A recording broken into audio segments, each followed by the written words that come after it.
Hey everyone, Jake Nicolopoulos here, BSN Massive Joe's sponsored athlete, here with the latest episode of Progress. This episode I'm going to be doing a new Q&A. Got some fresh questions sent in from the last Q&A that was posted. Massive Joe's had a hashtag Ask Jake, and then you could put your questions in front of that. And I've taken probably about, they've sent them to me and I've taken about 5 of those questions and I'm going to answer them today. So before I get into that, hopefully you guys are enjoying the video so far. We did the, you're still watching the training videos, are still my chest and tricep workout with that Y3T Neil Hill style of training. And hopefully you guys have done a little bit of research yourselves into Y3T training. I know you can watch videos of him and Flex training and little bits and pieces, and I'm pretty sure that they do have some sample workouts on there as well. So it'd be interesting to see, to get some feedback from you guys as well. If you're trying it, if you've given it a go, you know, it's not going to hurt. I'm getting really great results out of it. It's only been about 8 weeks, and it's just something really different. So Y3T training, guys, if you Google that, let me know your thoughts on it, and if you are training like that, it'd be good to get some feedback from you guys as well. So everything else is very normal, nothing to report with me. Training's on track, everything's going really well, the diet as well, and that's really it. So okay, let's get into this. The first question that I have is from Optimal Natural Bodybuilding Fitness. It says, hey Jake, can you talk about training frequency, training muscles twice a week for natural bodybuilders? I did my research and I'm going to try it in 3 weeks. I want your opinion on it. And should I keep my intensity and volume when doing it twice a week if I feel good doing it? I don't think like there's a really, I know you've specified for natural bodybuilders, I don't think there's really a huge difference. Like people say that enhanced athlete, enhanced bodybuilder will recover quicker, you know, and that is true. But I don't think it's that massive of a difference, because I myself, I only train probably 4 days a week. I've trained much more than that. I've trained 6 days a week before and had good results. But I'm finding now, taking only training 4 days a week, I'm getting just as good a result. So I'm not getting any injuries. I don't have any nagging little pains. I'm able to have a complete day's rest. I probably wouldn't train for more than 2 days in a row without taking a day off anymore. And that's just something that has changed over time.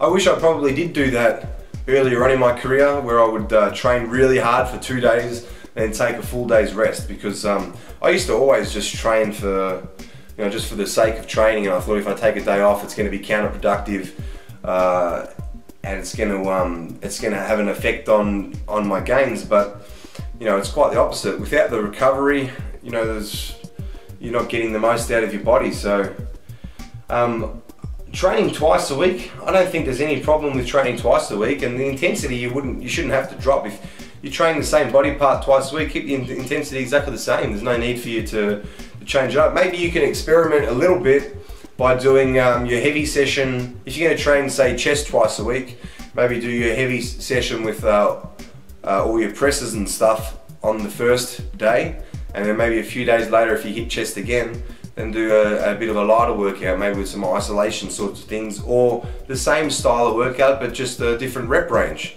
So you could do that as well, but it all depends on your recovery, because I don't think there's really any workout that you would go into and you wouldn't put 100% intensity into it. So I always train. Every time I go into the gym, I try to treat that as my last workout in the gym. So that's sort of what I do. Like I set up in my mind, I'm like, that's going to be the last workout that I ever do. And I find that just makes me push really hard. And knowing that you've got a day off as well, that makes a big difference too, because you know you're going to rest, so you really want to push yourself, so you deserve that rest day.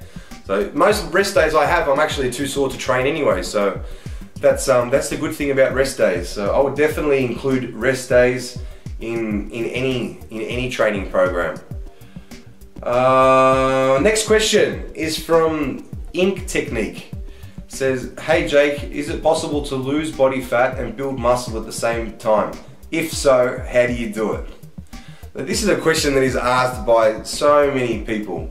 And bodybuilders would probably be the perfect example of that is possible. You know, bodybuilders are doing that every day. And a lot of that comes down to the bodybuilding diet. You know, bodybuilders are so strict with their diet as well, and how many calories they get in. You know, like for me personally, protein, I try to always stick between 1.5 to 2 grams of protein per pound of body weight. And then carbohydrates, I eat clean carbohydrates. I eat sweet potatoes, I eat white rice, brown or white, doesn't really matter. I have oatmeal. So I find it very, very hard to get fat eating clean foods all the time. And I'm eating a lot of food, but I'm eating clean food. So of course it's a perfect environment for my body to burn fat and build muscle as well. And obviously the more muscle you have on your frame, the more fat you're going to burn as well. So that's really the ideal situation, to build up the muscle. And the more muscle you put on, the more fat you're going to lose.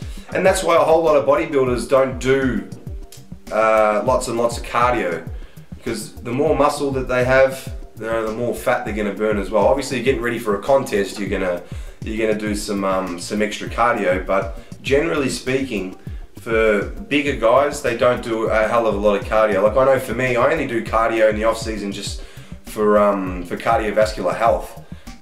It's not as if I need to do it to stay in shape, because I'm pretty well in shape just with my diet. I'm not contest ready by far, but definitely good enough for day-to-day training, and I'm fit enough in the gym with the way that I train and the intensity that I train at. That's almost enough cardio in itself.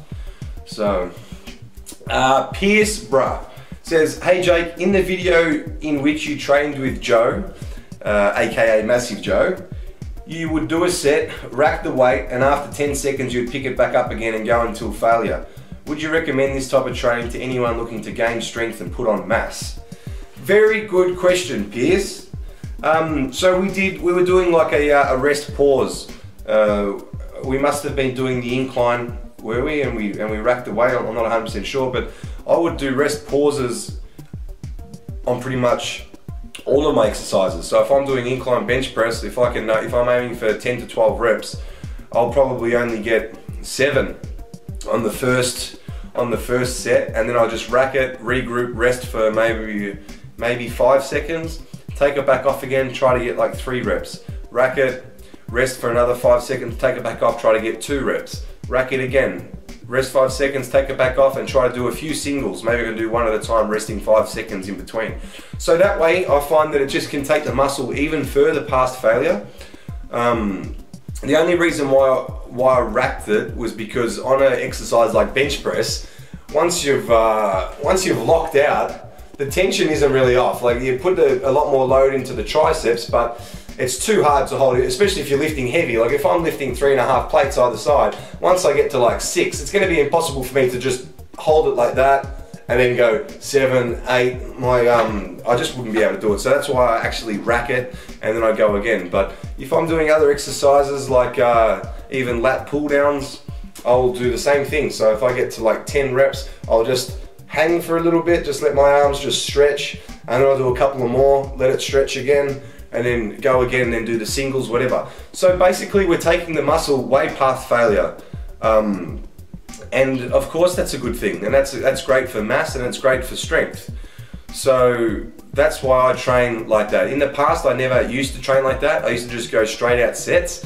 But now when I think about it, you know, I can take a set that I used to do a few years ago with the same weight, and instead of just stopping at 10, I can stop at 10, but then I can just do a few more reps. So I find it to be a really good way to get a little bit more out of every set. And of course, the further you're taking yourself past failure, the more muscle you're breaking down, and then we're eating, sleeping, and growing and building the muscle up even bigger again. So I would recommend it to everybody. Obviously, exercise, before I go on to the next question, obviously exercises like squats, you wouldn't do a rest pause. So squats, I just put it all in, go all out for that set. But I would do sort of, I would just come up the top of the squat, breathe for maybe 4 or 5 seconds, go down, go up again, do a few more reps, but I wouldn't actually walk it in, rack it, and then come back out. Michael P says, Jake, have you ever been injured from lifting weights? Michael, I've never had a bad injury. Like, I haven't tore anything, but what I have done is I've said this before in some videos. In 2012, I had like a tendonitis in my forearm, and it made it really, really hard for me to train, and I couldn't do any like dumbbell hammer curls, even a lot of rowing stuff, even pressing stuff. It really affected it. So, and that came down to me overtraining. I wasn't taking many days off. I just thought that I would train through the pain, and you know, it got to the point where it was so flared up that I couldn't do anything. Even when I got myotherapy massages done, I got needling done, and they couldn't help it, because I was still just way too overtrained, and I just didn't let the area relax. So the only thing that helped that was me taking time off lifting weights. It worked out good. I went to Europe for I think 8 weeks, had a holiday, and I didn't train once for 8 weeks. I just went, got fat, looked like shit. I really didn't worry me. And then when I got back and slowly got back into the weights again, tendonitis, forearm, completely gone. So that's all I've really had, things like that. In my patella tendon in my knee, that's been another one that has been an issue for me, but that one pretty much came down to, you know, just being tight, glutes tight, hamstrings tight. So, you know, I can't push you guys enough to do deep tissue massage, myotherapy, chiropractic, and even buying things yourself like the foam rollers and things like that. You know, those things help so much. And if I do the foam roller on my legs, that's like me going to get, you know, a myotherapy treatment. So, you know, it's such a cheap item, but it saves you so much money. Like, myotherapies and massages, what, $70 to $90 a session. So you buy a foam roller and do it yourself, you know. So I think it's very important to get soft tissue or deep tissue massages, you know, as much as you can afford. But I think that that's probably the reason why I haven't tore anything major. I've only always just had like little strains or something, but I've never had anything that is tore. And I put it down to, definitely for me, myself personally, I get 2 hours of myotherapy massage a week, and I see my chiropractor once every 2 weeks. So and the reason I do that is because I find it to be very important. It's super important that the muscles have got fresh blood to them, they're nice and supple. You know, there's so many benefits to it, it's not funny. So that's all I'm going to answer today, guys, for this. So don't forget, in the comments below on this video, if you do hashtag AskJake, put your question in there, and I'll do my best to answer it in my own opinion. So thank you to everyone that sent in the questions, and thanks to everyone that's watching the videos. And again, if you guys have any ideas for me to make this series a little bit more interesting, you know, send them through, give your feedback, and I'll do my best to see if I can you know, make other things happen in this series. My girlfriend actually rang me the other night, and she was like, oh, you know, I think we should do something a little bit more interesting with your video. So she's pretty much telling me that my videos are shit and that they're boring. So she wants to maybe do like a supermarket run with the camera, or you know, just something different. It's always just me sitting here with the camera or training in the gym. So we're gonna have a little bit of a think and see if I can do something to keep you guys all interested. So subscribe to the Massive Joe's video channel, guys, on YouTube. Check out their Facebook page. They got some really awesome specials on BSN, my sponsor. They got some really cool specials on all of their products, so you can see that on their Facebook page, or you can go on the Massive Joe's website and have a look there, buy it for yourself. They got some really cool specials.